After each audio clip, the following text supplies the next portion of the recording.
Hey guys, welcome back to Clownfish TV. This is Kneon. I am here with Geeky Sparkles. Hello. And Adam Levine hates Rob Liefeld. Okay. There's going to be some online fisticuffs. And I got excited for a little bit. I thought we were talking about Adam Levine from Maroon 5. Yeah, no. And we're not. We're talking about a douchebag from Topps Trading Card Company who went out to Facebook and made a comment that he wished Rob Liefeld was dead. I don't know why. That's politics, unnecessary. maybe? Did he do something to him? I don't know. Does he really not like Deadpool? This is not a good look. A lot of people calling him out. It's not cool at all. And, here's the thing. This is, and I do think it has something to do with politics. We're going to get into this. Always does. Are you kidding? God, this year is just insane. And Rob Liefeld actually, as far as I can tell, because I follow him on Twitter, as far as I can tell, Rob Liefeld is pretty down the middle on politics. He really doesn't get into it too much. Doesn't matter. So are we. But you know what? That just means that you're, alt-right apparently. Yeah, so he does have, Levine does have some hot takes on politics. Maybe looks like it. Maybe that played into it. I don't know. Maybe that's what he's looking in the distance at, his hot takes on politics. Look, I'm going to look like I'm longingly looking into the distance, and that's my photo. Oh my God, I'm ready to punch a Nazi, boys. All right, He thinks he's better at that angle. Oh my God. Meanwhile, Rob Liefeld has way more money than you do. Bounding into comics, we're going to talk about that. We'll talk about Bleeding Cool. And this is just this sums up the absolute state of the comic book industry, the pop culture industry right now, where people like this are allowed to run at the mouth on social media and they get to keep their jobs. Not only do they get to keep their jobs, they usually get high fives from their peers. Meanwhile, the customers quietly exit stage right, because they're like, I don't follow Topps for this guy's hot takes on politics or throwing shade at Rob Liefeld or whatever. So here we go. Topps licensing manager wishes Cable and Deadpool creator Rob Liefeld had died instead of Chadwick Boseman. Licensing manager for trading card giant Topps, yeah, they're huge, recently misdirected his outrage and disappointment over the untimely death of Chadwick Boseman toward comic book creator Rob Liefeld. On September 1st, Topps Entertainment licensing manager Adam Levine, not to be confused with Maroon 5's Adam Levine, who is probably a nicer guy, posted a message that featured a list of people I wish had died instead of Chadwick Boseman and included a singular name on the list, Rob Liefeld. Wow. While it appeared to be a misguided and inappropriate attempt at humor, the death wish did not sit right with Liefeld himself. Posted a screenshot of Levine's post to his own Facebook page alongside a caption that stated, "People continue to prove how atrocious they can be." Exactly. And, Rob Liefeld is, he's kind of making a comeback right now. He's doing the Snake Eyes book. He is the creator of Deadpool. And, he was, back in the day, he was a huge name in comics. And he did a lot of work, I believe, with Topps. He's like, social media really gives courage to cowards. Be better than this. Topps, why do you employ this person? Good question. Well, that's it. The courage to cowards. And I want to point something out. Eventually, he's going to talk about that wasn't my spiciest take, and they always lose their mind over BLM posts and stuff like that. And I'm like, yeah, because basically what's going on is these little whiners, most often white men or women, are out there using BLM as a shield. I can say whatever now. I have free reign because I have, as long as I use these hashtags, I am protected. I am above reproach. And it's like, that's kind of the point of why these hashtags exist. You're exactly demonstrating why they're out there. Yeah, it's like black people can't even have their own movement, right? And then we find out later that a lot of the people who scream the loudest are the most racist. Anyway, the short post would conclude with the creator asking why you employ this person. Liefeld would further assert the post was ugly, inappropriate, and should be tolerated. Right. State that his kids are of an age that they have Facebook accounts now, and express his disappointment that he shouldn't have to explain to them why a stranger publicly posted his desire that I be dead. Yeah. The creator would also note that his family heard of it before I did. Really shameful. Yeah. We have a lot of people that don't like us, but, look, I don't, even the people we talk about that we're maybe disgusted by their behavior or whatever, we have never wished anybody death. Or harm. Or even joke about. I mean, it's just like, that's like the ultimate dick move. And Topps works with all the major comic book publishers.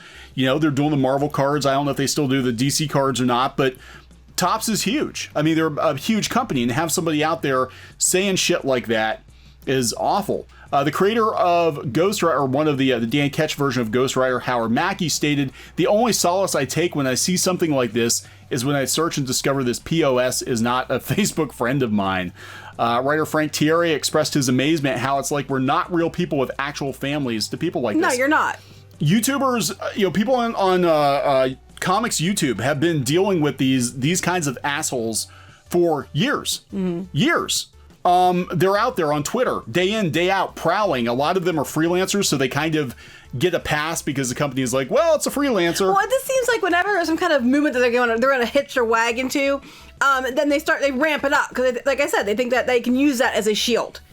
You know, we saw it with Me Too. We see it now with the BLM, and we see it with, you know, these different movements that they suddenly come out of the woodworks to scream and shout and say whatever nasty, hateful, spiteful, bigoted things they can say. And then it's like, oh, but I'm saying it for this movement or that movement. It's like, no, you're not. You're just saying it because you're a shitty person and you're further marginalizing people by using them as your shield. You just want the attention for yourself. For yourself. Well, you got it. You got it. Comedian and former Deadpool writer Brian Posen simply stated the post was really effing gross. It is. It is. Levine has since deleted the offending Facebook post, but he has yet to offer up any form of apology. Oh, of course he's not. Instead, telling his detractors, "That's hardly the most offensive thing I've ever posted. Get a life, people." Wait, get a life, people. Says the person for no reason whatsoever wished somebody dead. Everybody else is supposed to get a life because they called his ass out on it. Let me get this straight. He said something shitty, wished someone dead, and he wished that they died, basically, because instead of someone he liked, and everybody else is supposed to get a life. Plus, if that's hardly the most offensive thing you've ever said, maybe you need to re-examine yours. Yeah, right. How long has this guy been working for Topps? You're just a piece of trash. So clearly the most offensive are my posts supporting Antifa, BLM, and LGBTQ rights because those spark a lot of hate from right-wing nutjobs. Rob Liefeld is not a right-wing nutjob. Again, look. He's using all these. He's using BLM, LGBTQ, and all that as a basically a shield for him to be able to say whatever he wants and call out people and say even if it's not true. But you can't criticize or you can't correct him because he's doing it for them. Did they ever ask you to? Yeah, right. Did anybody ever ask you to defend them? Yeah, I don't know what the deal is. Clearly it's political. There was no elaboration. Again, as far as I am aware... It doesn't seem like he knows him. No, as far as I'm aware, Rob Liefeld is right down the middle. You know, he's actually, I think I've seen a couple tweets of his where he wishes there was a third party because he wasn't. So do I. Yeah, he wasn't comfortable voting for either candidate or something like that, but he says he doesn't get into politics very much on social media because it doesn't sell comic books. And what's the point? What's the point? It's just going to piss people off. It's going to bring out nut bars like this winter here. But yeah, because this is Twitter. This guy right here is Twitter in a Somebody nutshell. give me likes and give me my currency. Likes. Oh my God, I can't go to bed unless I get 10 more likes. So here's the thing. It's already costing Topps business. Good. Because this is what happens. Again, the same thing that happens when Marvel freelancers and DC freelancers and hole-in-the-wall publisher X freelancers come out on Twitter and insult people. But he went after Rob Liefeld, of all people. Yeah, right? Like, what's the deal? So, yeah, Topps started getting bombarded with people saying they were boycotting Topps and demanding that Levine be fired. No, I want to say where people have fit about this. This is the exact same maneuver that all these people have done in the past when they didn't like something that had to do with Dungeons and Dragons or something. That they all threatened to boycott unless they fired people. Like that one guy who made that statement that was his, where he stood on things and they didn't like it. Oh. So they went and tried to get him fired. Yeah. And then they pulled his books. Yep. They've done the same thing millions of times. So you know what? Right back at you. Oh, so this guy, okay, so this is complicated. This guy is apparently not an actual Topps employee. So Topps started getting bombarded with, this is coming from Bleeding Cool, Topps started getting bombarded with people saying they were boycotting Topps and demanding that Levine be fired. This was difficult because he didn't actually work for them. What he did do was work for Sidekick Labs, who had licensed Mars Attacks from Tips for a new card set. Is this Tips or Topps? From Tips or Topps? Is this like a subdivision? I think it's Topps, from Topps, for a new card set, which they kickstarted last year. I thought Kickstarting was a devil. And anybody with celebrity status of any way, shape, or form should not be associated with Kickstarter. Mars Attacks should not Top be should not be allowed to do things on Kickstarter. It shouldn't be. It How shouldn't dare they? So he was an art director for them, but he actually says that he's like a brand manager. Well, we've seen this, okay? We've seen this many Licensing times. manager. We've seen this many, many times, okay? The people have done cards for Tops, and and a lot of times these card sets, they're pretty much open for submission. The people will turn stuff in, they'll pick what they want, or somebody you might know might be getting a licensing deal, and they might say you want to draw a couple cards, but you're actually drawing it for the subdivision that's licensing out to Tops. You're not actually a Disney artist. You're not actually a Marvel artist. You're not actually any of those things. But then the people go around going, "Well, I'm a Star Wars artist. I'm a Marvel artist." No, you didn't. You just drew a couple cards for Tops. That's not the same thing. Now, it's interesting. You look up Tops and Adam Levine, and from a couple of years ago, it shows that he's the art director or something for Mars Attacks. So yeah, I mean, I think he's had a long working relationship with them. So George Deep posted, due to this post made by Adam Levine today, I'm dropping myself from the Mars Attacks set and will not be associated with it. I do apologize to those looking forward to seeing it or seeing my art, as I'm sad not to work on the classic Tops license of Mars Attacks. Yeah, Mars Attacks actually was a Tops thing, and then they made the movie out of it, if I recall correctly. My apologies to Rob Liefeld. He followed up saying over $2,000 worth of work returned yesterday, spent 4 hours erasing dozens of card arts that could have been, some finished and some unfinished. All this work lost because this guy couldn't be a decent human being and just do his job. Yeah, good, because this is exactly what happens on the other side, and now it's starting to swing the other way. Detroit retailer and king of cancel culture, Dennis Barger, added, "Let me clarify this for the cheap seats Tops. If this man isn't publicly fired, I'll never buy another product from you again. He is a retailer." Again, hard to fire someone who doesn't work for you, but he also spoke more widely to others. Talking about, if you ever have this clown do a project for you, and he's talking to other publishers, Dirk Wood, IDW, Ross Ritchie from Boom, it will never be purchased by me, and I'll also receive a resounding Dennis treatment, the likes of which your company will never forget. I'd suggest in a world of canceling this ass clown, receive the loudest one yet, wishing Rob Liefeld or anyone in his industry harm cannot and will not be stood for. Right, because I don't care where you are, I don't care who you agree with and who you don't agree with. Wishing someone was dead, especially someone who apparently doesn't even have a relationship with you just because you don't like them for some reason, is not okay. You will not hear us wishing people dead. We don't like what happened to She-Ra. We don't like what happened to Star Wars, but we're not going around wishing people that are involved harm or death ever. We never would do that. That's terrible. And you're supposed to be professionals. Act like it. God, the way people behave on Twitter blows my mind.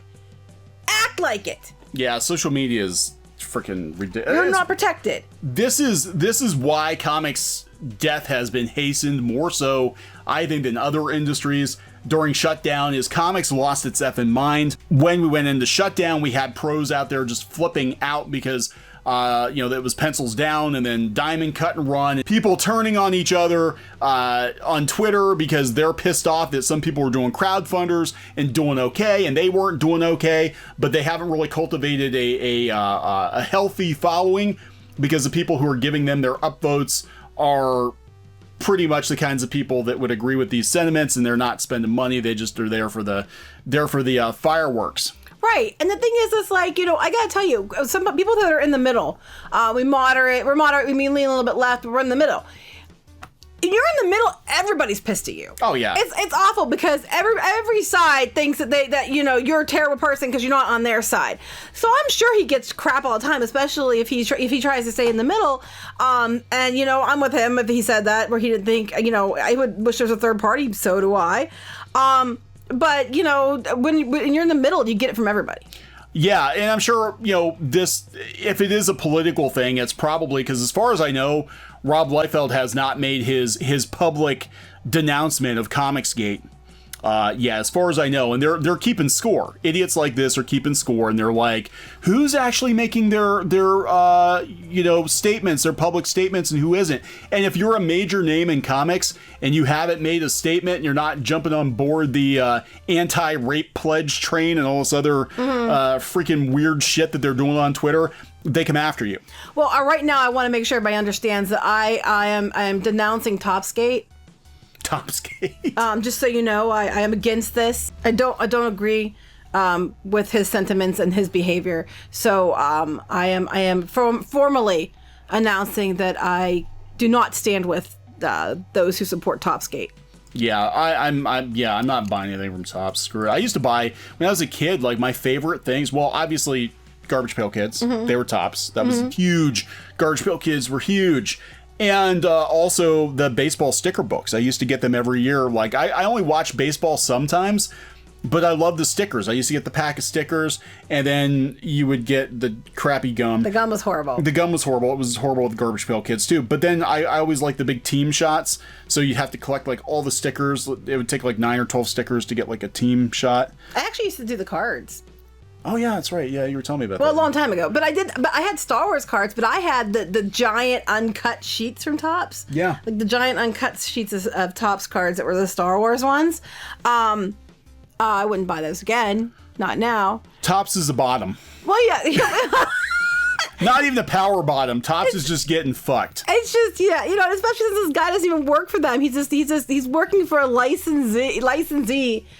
So I guess it's not fair to people keep saying it's their fault. It's not. So yeah, at one point he did work for Topps. Now I guess he's a consultant for Topps, but he works closely with Topps. I wonder if Topps let him go to be like, yeah, you go consult because we don't want to have you on payroll. Well, yeah, because if you look at his LinkedIn, it says currently searching for a position or something. Yeah, his LinkedIn said currently searching for a full-time position. So I don't know, but he's got a long history with Topps. I'm going back to 2014, 2015, where he was working on Garbage Pail Kids. He was the Topps head of outbound licensing in 2015. I thought he was a contractor, so which one is it? Well, this is a couple of years ago, so now I think he's a contractor on this project. Which means that they probably got rid of him for outbound licensing before this? Yeah, so it's a mess. But again, that's how these companies, they get off the hook for whatever to be responsible for these people. Is they're just like, well, they're not technically not our employee, even though they spend most of their time here. We're literally their only client. That's like Marvel with their freelancers. They're like, well, they're not really our employee, even though the only place they work is for us, because we just say that so we don't have to give them health insurance. Right, whatever. Stuff like that. So, I don't know. Yeah, here. But he was Topps head of licensing. Yeah, just as of 2020, he helped create Mars Attacks. So he was? Yeah, he was. So, yeah, this is, God, what a mess. Well, I don't think he's going to be Topps head of licensing anytime soon. Well, I'm confused. I thought that big companies and celebrities aren't allowed to do things on Kickstarter because the Keanu Reeves boom thing is terrible. But using Mars Attacks and Topps is completely okay on Kickstarter. I mean, I'm seeing a double standard here. There's definitely a double standard, but that's Twitter, right? Right. All right, so we gotta wrap this one up. Yep. Yeah, just don't say stuff like that to people. It's not okay. I don't care who you are. No. Stop using movements and hashtags as shields that make you think you can say whatever because you're going to be protected by that. All right, guys, so we're going to wrap this one up. Please subscribe for more pop culture news, views, and rants, and we'll talk later. Bye.